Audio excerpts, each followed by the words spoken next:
Okay, welcome back to the Samford Edible Garden Trail. This is our second video. We're at Imogen and Mike's place here in Highvale. And this particular garden we're going to focus on is a flowering, herbal, spring, edible, medicinal garden. And lots of bees. So yes. I know this is your kind of little baby, this garden, isn't it? Yeah, it definitely is. It's really beautiful, and we wanted to do our own segment just on this one because I think this will be so interesting to a lot of people. It's got a real cottagey kind of feel, and yeah, and definitely the herbal teas are really interesting. So I'm pretty much going to say just over to you. Yeah, sure. I'd love to know what have you put in here? I know you've done it from scratch. So what's here in this garden? Yeah.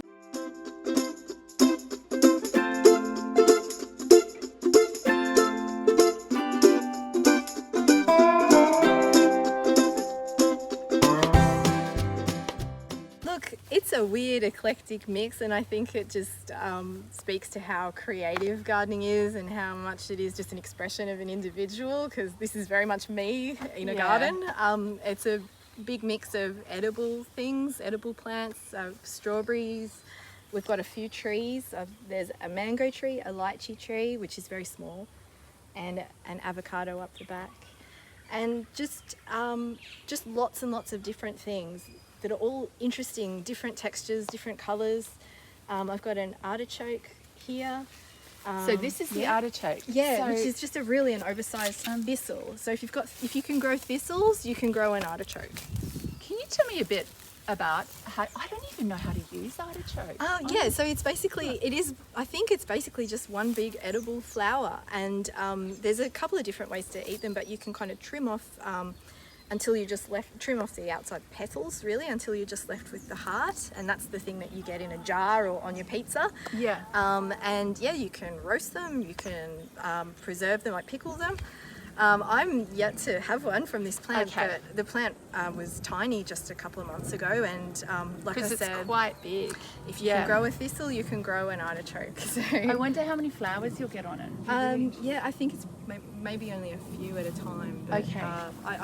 I'll let you know. Okay, so keep us posted. But obviously, so far it looks like it's growing well in our area. It's totally happy. And these asparagus, there's a few asparagus plants in this bed. I just bought crowns. One of them I actually bought at Aldi. Asparagus crown. Okay. And I think it was this one actually, and I popped it in, and it's shot up a month or two later. So that's great. And I bought another one online. Same thing. Just popped it in, and they come up, and yeah, it's just magic, and it's all a bit experimental, and I just like to see what happens and what lasts. If it works. And you get them, I think asparagus is like 20 years or something that you can keep getting. So it's worth trying. Yeah, and it was just amazing. And those spears just pop up, and it takes by the time you notice them, they're already, yay high, and it's just that sense of surprise that you get is, I don't know, it's nice to discover it. And then this section here, I can see there are a lot of bees. So was that a motivator for you to get bees in? So our bees, as we've talked about in the last video, the main garden tour, we saw your beautiful top bar beehive. So check that one out if you haven't seen it.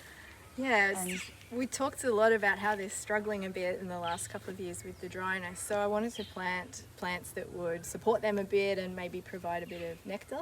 And one of the key plants with that was Borage, which you can see really taking over quite a bit there. Let's have a look. That's this one. Yeah, it's this beautiful blue flower. Bees are most attracted to blue. And it can refill its nectar store 3 times in a 24-hour period, I've read. And we get blue-banded bees, we get native, like the sugar bag bees, obviously the bees from European bees, probably from my hive. We get hoverflies, all kinds of incredible insects, and there's ladybugs everywhere. I've also planted quite a lot of salvias, just because they're addictive for some reason, and they're a great insect-attracting plant. And this one's actually Chia. So Chia seeds come from a salvia. And once the little tiny blue flower dies, the seeds are just, I think this is one, maybe, there you go. The seeds are just in little the little pods here. So if you know your chia seeds, they look like these little white seeds. So what you can do is pull off the dead flower heads and just put them in a paper bag, and then chia seeds. And this took off incredibly, so that would grow really well anywhere in Samford, in the Samford Valley, I would say, because it's just taken off. And also, I guess I sort of got interested in edible flowers that way. So it's nice to grow edibles. So borage is edible. It tastes a bit like cucumber. And it's nice in an ice cube, in a nice drink in summer, on a day like today.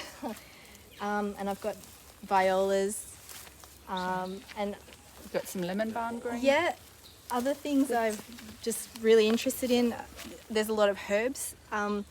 I love my herbal teas, so I've grown from seed just around some stepping stones.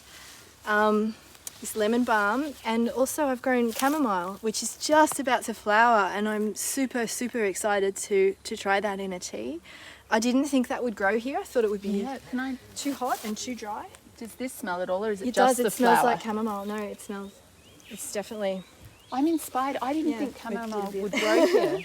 Yeah, Isn't that amazing? See, this is why Yeah. sharing knowledge among local gardeners is so Yeah. powerful, because I've seen this and this tells me, oh, maybe I could give it a go. Yeah, I just had a packet of seeds and I didn't think it would work either, so I put the whole packet Yeah. around one of these 2 stepping stones, and I did water it. Okay. So But you had to water it. I did water it. Yeah. Yeah, but now not so much, and I'm It really looks happy. I'm really happy Yeah. with the result there. And lemon balm's so beautiful. I mean, I just It's love it. lovely. It's just I nice. just love to smell it. It's just uplifting to have, absolutely. and I mean, snapdragons don't really serve any purpose but to make me happy, and they do that because I just love the colours. So yeah, I have quite a few edible flowers. Should we make our way up and, here? Yeah, and Let's see what's this is beautiful. And the seat? yeah, Do you find yourself coming in and sitting there? I or is sit it here and I sit here all the time, especially when I come home after a hard day at work. Yeah. And just sit there and watch the chooks, which is always really relaxing, and just gaze at it all. And these zinnias, again, I just threw a packet of seeds in this little gap that I have, and you can see them driving down the street, driving home, and it's just again, it's just uplifting. Yeah. I don't It's know, a I very guess happy. yeah, yeah. I guess gardens are also for health, and I think just looking at the beautiful colours is, even though this isn't edible, I think it still serves a purpose in terms of well-being, and so I really love this part of the garden. Yeah. I'm with you on that. Yeah, and I've just got So these look really beautiful. Yeah. Imogen, what do you use these in decorating?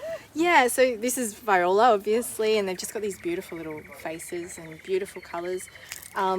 Edible flower, really well-known edible, salads, things like that. But mostly I end up taking them into work for people, when people bring in cakes, which people do a lot at work. There's always something to celebrate or an occasion to mark. So I bring them in and pop them on top of cakes and things like that, and everyone loves it. And again, the colours just brighten up things, and the bees and native bees are always hanging around these two and seem to love them. So there's always a lot of life around. There's lots of insects, and actually I can see There's there's a little caterpillar there.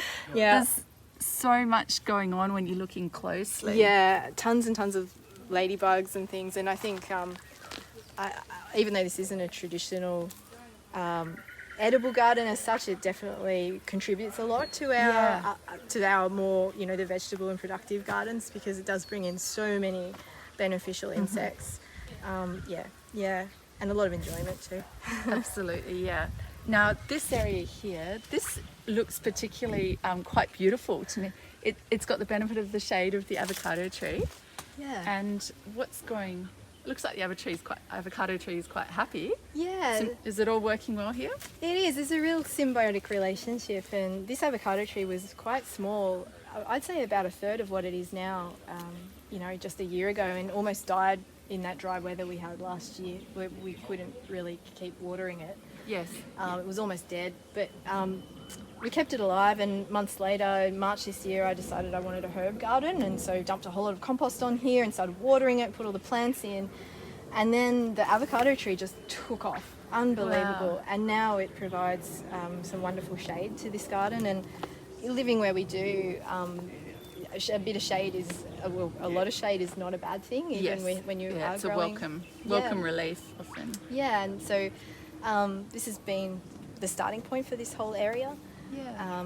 And it was just a eclectic kind of mix of herbs, just a lot of traditional herbs, parsley, mint. I've got chives and oregano and sage, and a couple of unusual things. I've got lemon verbena in there. It's getting a little bit leggy. It's starting to flower, which is nice. Again, nice one for herbal tea. And there's a stevia plant there too, which is the sugar plant. So when people come over, it's just interesting to get them to try a leaf of that, and it's a bit of fun really. You can put it in drinks and things. But I always say if I could only have one edible plant in my whole garden, it would be parsley. We use it every day in something. So we're always out here grabbing a bunch of that. And it grows so well. It's so easy to grow, isn't it? So easy. I think it was literally the first thing I put in. And I love put in that. these tiny seedlings, and obviously it's just this massive. It's nice. You've got now. both. You've got the curly and the flat leaf, and it's all just growing in together. Yeah, It's beautiful. It is. I do like just to let things grow a bit wild, and there's even a couple of different kinds of mint there. You can't tell, but yeah. It's really pretty. And the whole underneath around the tree. It's beautiful. Yeah. And the alyssum smells amazing. So there's a lot of, all the senses are kind of engaged. I think it's great. Yeah. So you mentioned earlier you had a real interest in herbal tea. Yeah. And what's what's your style with the herbal tea? Have you got particular formulas that you use? Do you dry them? Do you just grab them, or what's? Look, I don't really dry them. I just grab a sprig of whatever I feel like on the day, and there's lots of other plants around here that I use. I use lavender sometimes, or the English lavender, or we've got some native plants that are great in teas too, and I just drop it in fresh, and boiling water on top, whether it's in a teapot or just in a mug. It's just nice, and a lot of them have sort of medicinal properties, and I don't know how effective they are, but I do like making up these sort of witches brews. So it's just a bit of fun, and it's nice if you can be spontaneous like that, then and pick what you want for that particular day. Totally. A nice kind of relationship with your garden then. Definitely, and I love trying to find new things that I can grow that I can make a herbal tea out of. And what's the native one that you mentioned? Look, I've got a few Backhausias. So Backhausia citrodora is lemon myrtle, which a lot of people will know, but there's also cinnamon myrtle and aniseed myrtle, and I've got those down in where we have some native plantings. But my favourite's probably Leptospermum petersonii, which is lemon-scented tea tree, and it's got this beautiful, warm, spicy lemon scent. It's really lovely, really refreshing, and it tastes native. It's got that nice, almost like a eucalypty kind of taste. And has it grown? It's grown quite well here. Was it already here, or you've planted it? I've planted 2 tiny seedlings that I got from Kumbacha, which is our local native plant nursery, and they're now 6 or 7 foot tall tree, little trees. Yeah, because it's endemic to the area. It's just taken off, not watered, not looked after. Perfect. No attention whatsoever. And I'm actually sometimes surprised it's not used commercially, because it's amazing herbal tea. But so it's one to look out for. Yeah, definitely. Well, thank you for showing us this garden. It's just I can see why you said earlier that this is just a place that you love to come out and you sit on that chair and you have your cup of tea. Exactly, my herbal tea. And you've created something that you're feeding the native bees, you're feeding your honey bees, you're feeding your soul with with the colour and the scents and all that. And drinking tea. It's beautiful. And I think lots of people will love this as a spring garden. It's really inspiring. So thank you very much for showing us another part of the garden. Oh, it's my pleasure. Very passionate about it. So. Great. And we are going to grab Mike. So look out for video number 3, which is coming in a moment, because Mike is going to show us that fence line there, which is running behind this garden. So look out for that. And it's this way that you're using the fence line to grow edible food. Yeah. So thanks again for joining us, and look out for our other videos at Mike and Imogen's place here in Highvale, and tune in every 2 weeks where we go and visit a different edible garden. See you soon.